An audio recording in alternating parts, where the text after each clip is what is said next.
Hello guys, Nida की latest video की बात करते हैं जिसमें उन्होंने सुफियान और अपने लॉस को पूरी तरीके से एक्सपोज करके रख दिया है और ये भी बताया है कि ब्लॉगिंग की दुनिया कितनी ज्यादा झूठी होती है।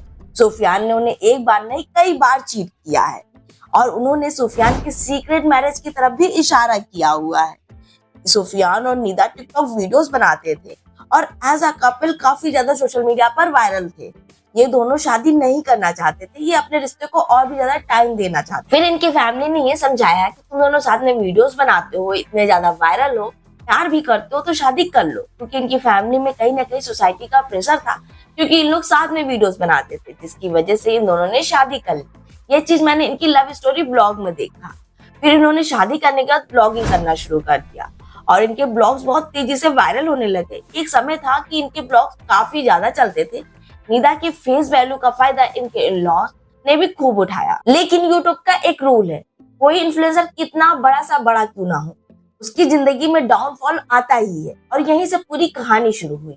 जब निदा और सुफियान के ब्लॉग्स के व्यूज गिरने लगे तो सुफियान का भी नेचर निदा की तरफ अलग तरीके से होने लगा।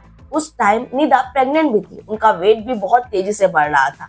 कई बार इनके ब्लॉग में मैंने ये भी देखा है कि सुफियान निदा को बॉडी शेम करते हुए नजर आए। हालांकि उन सब चीजों को सुफियान ने मजाक में टाल दिया, लेकिन कैमरे पे अगर ये इतनी चीजें दिख रही हैं तो सोचो कैमरे के पीछे कैसी रही होंगी। खा खा के निदा हो गई है। डॉक्टर ने सीधा जवाब दे दिया, बोले वेट कम करो वरना तुम्हारी बीमारी कभी ठीक नहीं। सुफियान और निदा कभी ऐसी ब्लॉग्स डालते थे तो इन सब चीजों को डिस्कस करते थे और सुफियान और निदा का जब बच्चा हुआ तो उसे भी लोगों ने बहुत ट्रोल किया। यहाँ तक निदा ने तो ये भी सुना कि उनके इन-लॉज भी इस चीज को लेकर पीठ पीछे बात करते थे। निदा ने अपने लेटेस्ट वीडियो में सुफियान की रिगार्डिंग एक चीज और एक्सपोज की। उन्होंने ये बताया कि वो कभी कभी ब्लॉग की आइडिया के लिए वो तैयार नहीं होती थी, जैसे कि जोहान उनका एक बार बहुत ज्यादा बीमार था और उस चीज को ब्लॉग करने के लिए वो बिल्कुल तैयार नहीं थी, लेकिन सुफियान का ये कहना था कि अगर तुम ऐसा करोगी तो कैसा चलेगा। और निदा ने ये भी बताया कि जो आप 10-15 मिनट का वीडियो देखते हो वो पूरा का पूरा फेक होता है, उसके पीछे की जिंदगी कुछ और होती है जिसे हमें झेलना पड़ता है। अभी हाल फिलहाल में आपने एक पैटर्न नोटिस किया होगा कि ब्लॉगर्स के डाइवोर्स बढ़ते ही जा रहे हैं, चाहे वो पारस और स्नेहा हो, चाहे ऋषि और हिमांशी और अब निदा और सुफियान हो। इन लोगों की लाइफ में इतना मसाला नहीं होता है कि आपको वो रोज डेली पोर्ट्रे करके सच ही दिखाए, तो इनका कंटेंट स्क्रिप्टेड होता है।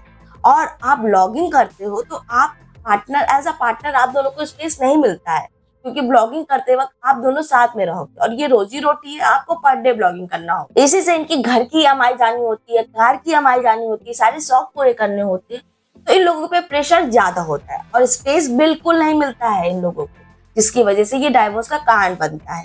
और अगर निदा और सुफियान की बात करें तो इनका लास्ट ब्लॉग देखिए, जिसमें निदा सुफियान को स्टॉक कर रही थी और उन्हें रंगे हाथ चीटिंग करते हुए पकड़ा। अगर आप ये सोच रहे हो कि उनका लास्ट ब्लॉग साथ में एज अ कंटेंट उन लोगों ने शूट किया है तो गलत सोच रहे हो। निदा ने सच में सुफियान को पकड़ लिया था, लेकिन आखिरी में कंटेंट अपलोड करने के लिए सुफियान को क्लीन चिट देकर वो वीडियो को अपलोड कर दिया। उसके बाद इन दोनों की कोई वीडियो नहीं आई और उस वीडियो में आप निदा को नोटिस करोगे तो बिल्कुल निदा रियल लग रही है कि उन्हें सच में हर्ट हुआ है उन सब चीजों से। निदा ने अपने लेटेस्ट वीडियो में मिसबा की तरफ भी बहुत ज्यादा इशारा किया है कि मिसबा भी एक बहुत बड़ा कारण है इन दोनों के बीच में डाइवोर्स होने का, और ये डाइवोर्स इन दोनों ने म्यूचुअल तरीके से लिया हुआ है। और रही बात दोनों का चैनल जो 8 मिलियन का है, वो शायद सुफियान के पास चला गया है और जोहान की सारी रिस्पॉन्सिबिलिटी निदा ने ली है।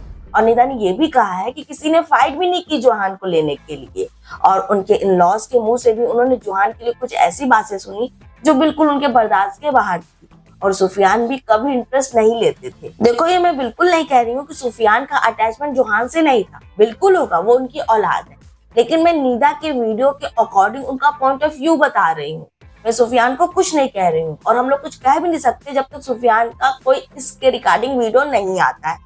हालांकि वो इंस्टाग्राम स्टोरी लगा रहे हैं, लेकिन इंस्टाग्राम स्टोरी से कुछ भी प्रूफ नहीं हो रहा है। अगर उन्हें ऑडियंस के सामने कोई बात रखनी होगी और अपने आप को सही साबित करना होगा तो उन्हें वीडियोस बनानी होगी और अपनी बात भी हम लोग के सामने रखनी होगी, ताकि उनके बारे में भी हम लोग कुछ बातें कर सके। लगातार इंस्टाग्राम स्टोरी लगाने से कुछ भी नहीं होगा। जैसा कि निदा ने अपने वीडियो में ये बताया कि जोहान का भी इन सब चीजों पर बुरा असर पड़ा, वो सो नहीं पा रहे थे, वो खिड़की पर बैठकर चिल्ला रहे थे और रो रहे थे। सीन हो रहा है, doctor Johan is not sleeping, he is not coping up with his health properly, is not eating properly and खिड़की के पास देख देख के बहुत रोता है। तो डॉक्टर ने मुझे एक दवा दी है, बोले इसको सोने के टाइम पे पिला देना। इट इज़ नींद का सिरप है ये। तो मैं उसको पिलाने लगी, फिर वो सोने लगा। एंड देन मैं मॉम के यहाँ पे ही थी इतना थ्रू आउट द टाइम। आखिर क्यों वो खिड़की पर बैठकर चिल्ला रहे थे, रो रहे थे? उन्होंने कुछ देखा होगा और उनकी डॉक्टर से दवा भी चल रही है रात की सोने की। इन सब चीजों से हम यही समझेंगे कि सुफियान को बिल्कुल भी केयर नहीं अपने बेटे जोहान। तो ये था पूरा डिस्कशन निदा की लेटेस्ट वीडियो के रिगार्डिंग। आपका इनके बारे में क्या राय है, मुझे कमेंट सेक्शन में कमेंट कर जरूर बताइएगा। और ऐसी अमेजिंग वीडियोस के लिए हमारे चैनल को लीजिएगा सब्सक्राइब।